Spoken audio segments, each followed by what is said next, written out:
नमस्कार दोस्तों, डॉक्टर गौरव Dixit story teller के अगले अंक में आपका स्वागत है।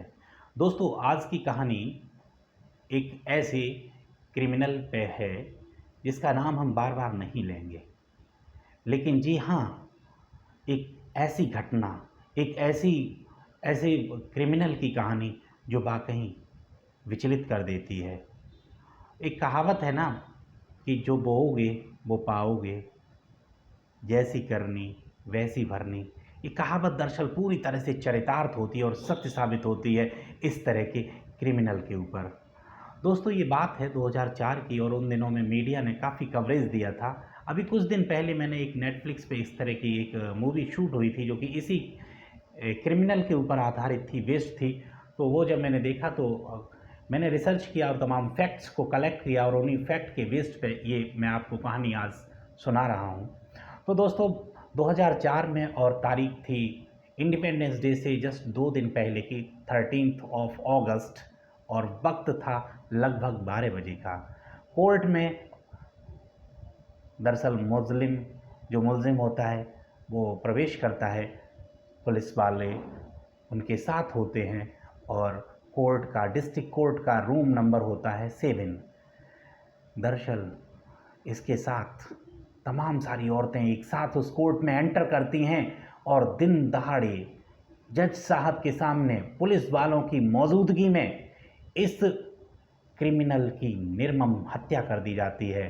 और हत्या ऐसे ही नहीं, उसकी आंखें निकाल ली जाती हैं, आंतों को बाहर निकाल लिया जाता है, उसका प्राइवेट पार्ट काट दिया जाता है। सोचिए आप, इस तरह की जो वारदात थी वो किसी व्यक्ति ने नहीं, दरअसल किसी आदमी ने नहीं, ये करने वाली 200 से ज़्यादा महिलाएं थीं। ये कहते हैं ना कि पानी जब सिर से ऊपर निकल जाता है तो कुछ ऐसा ही होता है। अब हम कहानी के ज़रा बैक में जाएंगे कि ये इतनी बड़ी घटना और इतनी बड़ी वारदात को आखिर इन महिलाओं ने जो अंजाम दिया था वो उसके पीछे की वजह क्या थी। दरअसल ये कहानी है नागपुर के कस्तूरबा नगर में रहने वाले अक्कू यादव की। अक्कू यादव ने एक बार जब जराइम की दुनिया में पैर रखा तो पीछे मुड़ के नहीं देखा। वो जराइम की इस दुनिया में आगे बढ़ता ही चला गया और वहाँ पे इस कस्तूरबा नगर में रहने वाले लगभग 300 परिवार थे। और बहुत बड़ा क्रिमिनल नहीं था जिसका पूरे नागपुर में टेरर नहीं था। दरअसल इस मुलजिम ने, इस क्रिमिनल ने इस कस्तूरबा नगर में ही, नागपुर के इस 300 परिवारों में ही इतना बड़ा टेरर बना दिया था कि यहाँ तक कि सब्जी बेचने वाले उस मोहल्ले में नहीं जाते थे। मोहल्ले की लड़कियाँ, औरतें घर के बाहर नहीं निकलती थी। अगर इस शख्स को वहाँ पे देख लेती थी तो लोग कुंडी बंद कर लेते थे, अंदर हो जाते थे। बावजूद इसका इतना टेरर था कि किसी का अगर दरवाज़ा खुला मिल जाता था तो अंदर घुस जाता था। खाने की चीज़ मांगता था, अगर कोई इसे विरोध करता था तो पीटता भी था दरअसल, और इसी तरह से उनके साथ बलात्कार भी करता था। तो इसने ऐसा ऑन रिकॉर्ड दिखता है कि 40 से ज़्यादा महिलाएं थीं। और कुछ लोग तो ये कहते हैं, कुछ रिपोर्ट्स ये बताती हैं कि लगभग हर दूसरा घर ऐसा था जिस घर में इसने बलात्कार किया था। कोई ऐसा बचा नहीं था वहाँ पे। हर उम्र की, हर एज की महिलाओं और लड़कियों के साथ इसने बलात्कार किए थे। और ये पॉर्न एडिक्ट व्यक्ति बन चुका था। और वहाँ पे महिलाओं ने या लोगों ने, परिवार ने अपनी बेटियों की शादी जल्दी कर देते थे। घर से बाहर तमाम लोग घर छोड़ के बाहर निकल गए थे, उन्होंने दूसरी जगह घर बना लिए थे, लेकिन कस्तूरबा नगर को छोड़ गए थे इस व्यक्ति के टेरर की वजह से। 12 से ज़्यादा हत्याएं करी थी, एक बड़ा गैंगस्टर बन गया था। यहाँ तक कि दोस्तों ये कहते हैं ना कि इसकी पुलिस के साथ भी साठ-गांठ थी। कई बार लोग जब पुलिस में कंप्लेंट करने जाते थे तो उस पर कुछ होता नहीं था। कईयों की तो हिम्मत भी नहीं पड़ती थी कि इसके खिलाफ कुछ बोल पाएँ। वो चुपचाप से या तो मार उसके खाते थे और शांत रह जाते थे, उसके क्राइम को बस बर्दाश्त करते जाते थे। एक ऐसी महिला थी वहाँ पे, जी हाँ, जो इसके खिलाफ खड़ी हो जाती थी। वो थी एक सोशल वर्कर, और उस सोशल वर्कर का नाम था उषा भगत। दरअसल उषा भगत एक वो लेडी थी जो इसके खिलाफ कई बार बोलती थी। लेकिन दोस्तों एक बार उषा भगत से ये इतना चिढ़ गया था, उसने कहा था कि अब हम ऐसी उषा भगत को अपने रास्ते से हटा देंगे। तो उषा भगत कई बार घर का दरवाज़ा बंद रखती थी, लेकिन हाँ, जब बाहर निकलती थी तो लोगों के सामने इसे बोलती भी थी कि तुम जो काम कर रहे हो वो दरअसल ठीक नहीं कर रहे हो। उषा भगत के चक्कर में इसने अपनी एक खास दोस्त, जिसका नाम अविनाश तिवारी था, उसकी हत्या कर दी थी। अविनाश तिवारी ने एक बार इसे ब्लड डोनेट किया था, उसके बाद ये काफ़ी करीब आ गया था, लेकिन वो चाहता था कि वो उषा भगत के यहाँ पे ना जाए। एक दिन होता क्या है कि अविनाश तिवारी उषा भगत के घर से निकलता है, और ये उसका निकलना दरअसल इधर अक्कू का वहाँ पे पहुँचना, अक्कू को वो बात बहुत अखरती है। अक्कू कहता है तू उसके घर पे क्यों जाता है, लेकिन वो एक बहुत शरीफ इंसान था। वो कहता है कि नहीं, मेरा तो इस कॉलोनी में सभी के यहाँ पे आना जाना है, मैं जाऊँगा। लेकिन इसी बात में कहासुनी इतनी बढ़ गई कि उसके हाथ में चाकू था, और उस चाकू से उसने अटैक कर दिया।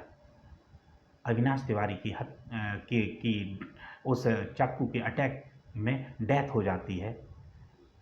पुलिस में मामला जब पहुंचता है, पूरे दरअसल एरिए में एक बहुत बड़ा दहशत फैल गई थी। ये दिन दहाड़े जो हत्या हुई थी इस लड़के की।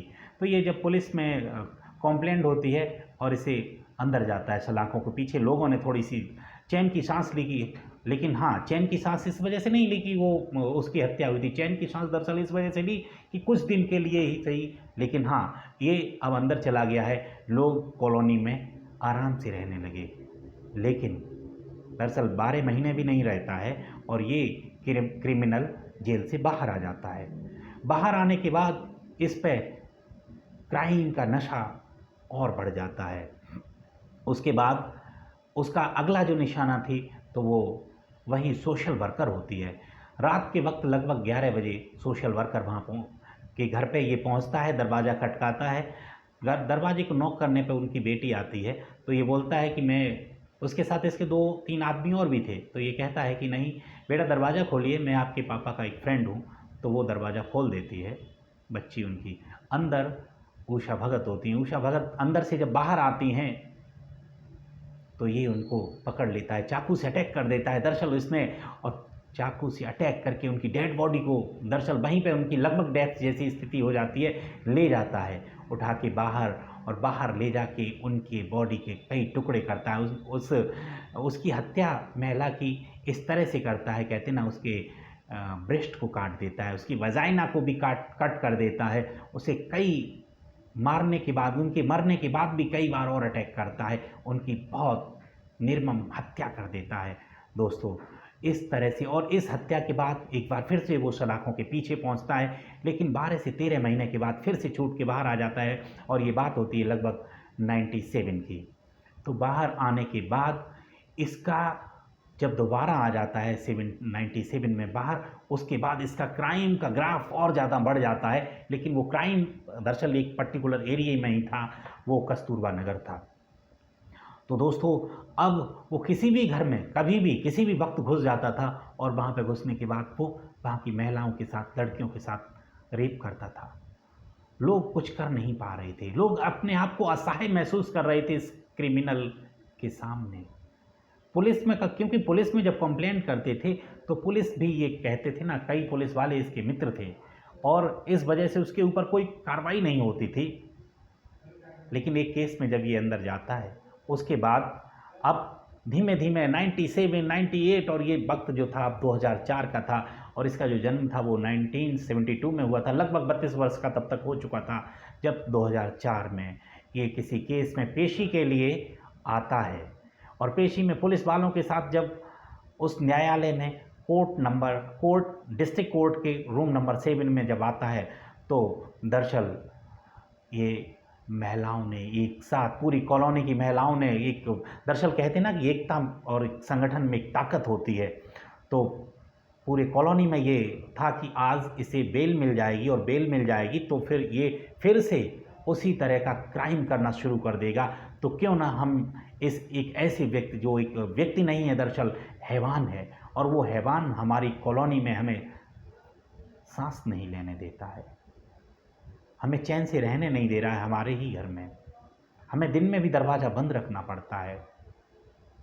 हमें अपने यहाँ की बेटियों की शादियों को जल्दी करना पड़ रहा है। एक इस तरह का आतंक का पर्याय बन गया था कि महिलाओं के सामने, पुरुषों के सामने कोई विकल्प नहीं था। उसी दिन जब उन्हें पता लगता है कि आज ये पेशी पे आएगा और शायद उसे बेल मिलेगी, तो महिलाएं तैयारी के साथ लगभग 200 से ज़्यादा उस कॉलोनी की महिलाएं कोर्ट में पहुंचती हैं। उनके हाथों में धारदार हथियार होते हैं और वो हथियार क्या, चाकू होते हैं। जैसे ही वो आता है, जज साहब कुछ समझ पाते, वकील कुछ समझ पाते, पुलिस उसकी कुछ मदद कर पाती, इससे पहले एक साथ उन महिलाओं ने उसके ऊपर अटैक कर दिया। दुनिया में इस तरह का पहला केस था और लोगों ने, उन महिलाओं ने उसकी हत्या कर दी और यहाँ तक कि उसकी आंखों को निकाल लिया, उसके प्राइवेट पार्ट को काट दिया। कहते हैं ना, जो मैंने पहले आपको कहानी की शुरुआत में पहले जिस लाइन को बोला था ना कि जैसी करनी वैसी भरनी, तो इस व्यक्ति ने उस सोशल वर्कर को की वजाइना, उसके ब्रेस्ट को काट दिया था, महिलाओं ने इसके प्राइवेट पार्ट को काट दिया था और न्याय हो गया। इसके बाद जब इस पे एफआईआर की बात आई कि ये मर्डर किसने किया है, तो जब शुरुआत में 4 महिलाओं के नाम उसमें नाम रजिस्टर करते हुए, मतलब एफआईआर में नाम रजिस्टर किया गया, एक साथ बहुत सारी महिलाएं आई कि नहीं मैंने भी किया है, मैंने भी क्राइम किया, मैंने भी इसकी हत्या करी, मेरा भी नाम करिए, मेरा भी नाम करिए। ये कहते हैं कि उस टाइम पे कुछ समझ पाने में मैं असहाय हुए और इन महिलाओं को भी, जिनके 3 नाम 4 नाम रखे गए थे, उन्हें भी बेल मिल गई और उसके बाद उसमें कुछ हुआ नहीं। जज साहब ने ये कह दिया कि शायद इन महिलाओं के पास कोई दूसरा विकल्प बचा नहीं था, इसलिए इस तरह की वारदात को इन्होंने अंजाम दिया। तो दोस्तों, thank you for watching this video. आपको कैसी लगी ये हमारी कहानी, कमेंट बॉक्स में कमेंट करके ज़रूर बताइए। Thank you very much.